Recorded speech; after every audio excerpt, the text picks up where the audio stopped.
के रहेंगे हक जो है जन जन के अधिकार के।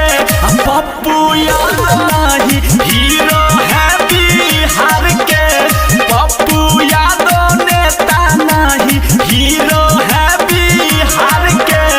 होगा सपना साकार झुका देगा सारा कार के।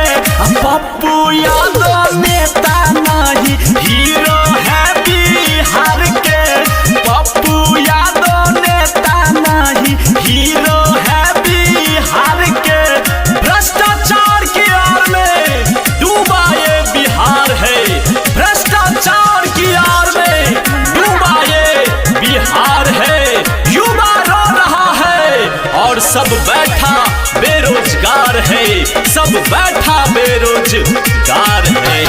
जड़ से उखाड़ के फेंक देंगे अब ये भ्रष्टाचार के। ए भैया पावर दिखा देवे के बाहो, हाँ जड़ से उखाड़ के फेंक देंगे अब ये भ्रष्टाचार के। पप्पू यादव नेता नहीं हीरो है बिहार के, पप्पू यादव नेता नहीं हीरो है बिहार के। घर में बहू बेटी सुरक्षित नहीं हो रहा अत्याचार है, घर में बहू बेटी सुरक्षित नहीं हो रहा अत्याचार है।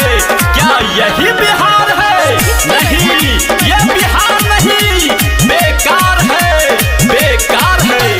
सत्ता का लोभ नहीं ये भूखे हैं प्यार के, बस आप सबका प्यार चाहिए भैया।